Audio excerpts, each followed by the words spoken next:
Good morning students. BA second year philosophy की class में हम पश्चिमी दर्शन का इतिहास पेपर पढ़ रहे हैं, जो हमारा पहला पेपर है। इस पेपर में हम पिछली क्लास से स्पिनोज़ा, एक बुद्धिवादी दार्शनिक है, उसे पढ़ रहे हैं। कल हमने स्पिनोज़ा का गुण का सिद्धांत पढ़ा था।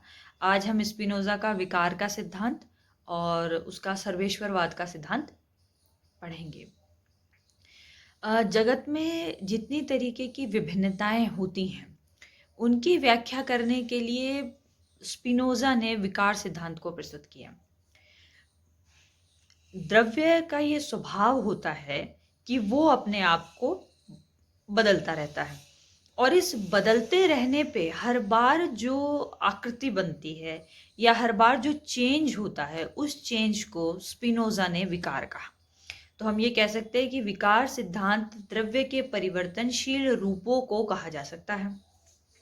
और जगत में हम जो इतनी तरीके की चीज़ें देखते हैं, जो कुछ चेतन होती हैं, कुछ जड़ होती हैं, इनकी व्याख्या के लिए ज़रूरी हो गया था स्पिनोज़ा के लिए कि वो एक और सिद्धांत की व्याख्या करे, जिससे जगत की परिवर्तनशीलता की व्याख्या हो सके, लेकिन कुछ ऐसा ना हो कि उसके द्रव्य की नित्यता में, उसके द्रव्य की अपरिमितता में और उसके एक होने में कोई बाधा आ जाए, या कुछ ऐसी व्याख्या ना करनी पड़े। इसलिए उसने विकार सिद्धांत की बात कही। तो द्रव्य में जितने भी परिवर्तन होते हैं, द्रव्य अपना जब स्वभाव बदलता है, तो जो आकृतियां बनती हैं उनको कहेंगे विकार। अब ये विकार को भी स्पिनोजा ने दो भागों में बांट दिया। एक को उन्होंने कहा है अनंत विकार और एक को उसने कहा है सीमित विकार। तो अनंत विकार को भी फिर मतलब इस अनंत विकार को उसने जो दो गुण द्रव्य के बताए थे, जो मानव बुद्धि को समझ में आते हैं, चैतन्य और विस्तार, इन्हीं गुणों के आधार पर उसने अनंत विकार को भी आगे जाके दो भागों में बांट दिया। एक चैतन्य विकार और एक विस्तार विकार। अब इसमें भी उन्होंने फिर आगे जाके और क्लासिफिकेशन किया है कि चैतन्य विकार को भी उन्होंने फिर दो भागों में बांटा। ये चैतन्य विकार अनंत विकार का एक भाग है। तो चैतन्य विकार को हम कह सकते हैं चैतन्य अनंत विकार। अब इसको भी उसने दो भागों में बांट दिया। इसको उसने दो भागों में बांटते हुए कहा है कि एक है अनंत बुद्धि और एक है अनंत इच्छा शक्ति, और ये चैतन्य के दो भाग है। तो बुद्धि तो हम समझते हैं ये समझने से जुड़ी हुई है, इंटेलेक्चुअल से जुड़ी हुई है, और दूसरा जो इच्छा शक्ति से जुड़ी हुई है, हमारा जो कि हम कार्य करना चाहते हैं, हम इस कार्य को कर लेंगे, ये जो संकल्प होता है, इसे हम एक तरीके से इच्छा शक्ति कह सकते हैं। व्यक्ति क्या स्वतंत्र है किसी कार्य को करने के लिए, तो उसमें अगर इच्छा शक्ति होगी तो वो कार्य कर लेता है, अगर उसमें वो इच्छा शक्ति नहीं है तो वो उस कार्य को नहीं कर सकता। ये आपने फर्स्ट ईयर में एथिक्स में डिटेल से पढ़ा होगा, संकल्प स्वातंत्रता का सिद्धांत।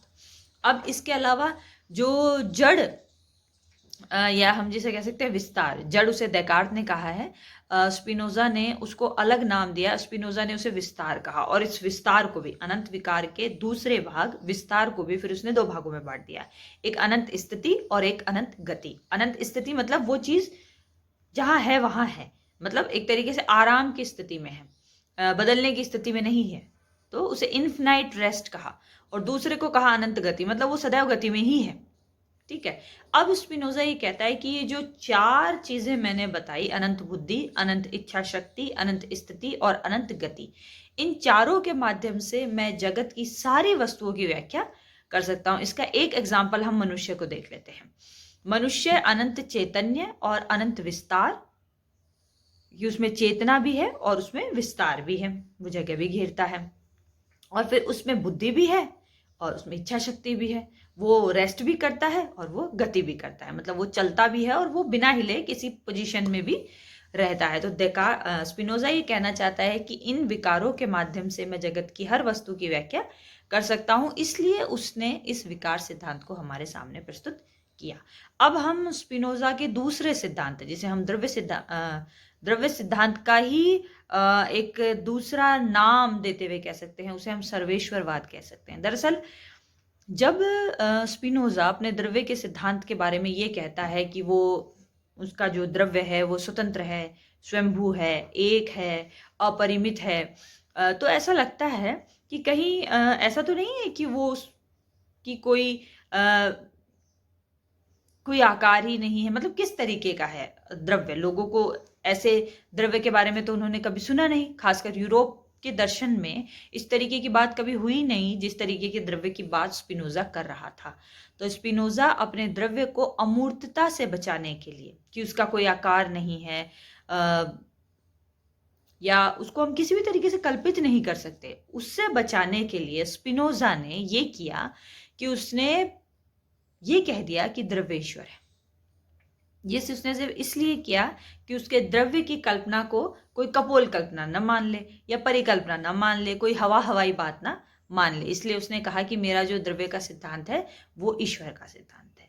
तो वो ये कह रहा है कि मेरा द्रव्य और ईश्वर का सिद्धांत एक जैसा है। लेकिन जैसे ही वो ये कहता है तो यूरोप में एक नई ईश्वर की अवधारणा, एक तरीके से कहते हैं, वो प्रतिस्थापित कर रहा है। इससे पहले यूरोप में जो यहूदी और ईसाई धर्म प्रचलित थे, वो दोनों धर्म ईश्वरवादी अवधारणा को मानने वाले थे। वो ईश्वर की सत्ता में विश्वास करते हैं, लेकिन उनकी ईश्वर की सत्ता, आपने मध्य युग का दर्शन मुझे पढ़ाना है, उसमें मैं बताऊंगी कि वो ये मानते हैं कि किसी समय ईश्वर ने जगत को बनाया और अपने आप को उससे अलग कर लिया। अब वो उसमें जरूरत पड़ने पर हस्तक्षेप करता है, लेकिन वो उससे अलग है। लेकिन सर्वेश्वरवाद की अवधारणा ये कहती है, जिसे सबसे पहले ऐसा कह सकते हैं हम कि पूर्वी दर्शन में, मतलब भारत में, चीन में, जापान में, बाकी जो द्वीप है दक्षिण एशिया के, उनमें तो प्रचलित थी। ये हाँ, भारतीय दर्शन के लिए नई बात नहीं थी सर्वेश्वरवाद की अवधारणा, लेकिन यूरोप में या पश्चिमी दर्शन के लिए एक नई बात थी, जहां वो ये कह रहा है कि द्रव्य ईश्वर है और ईश्वर द्रव्य है।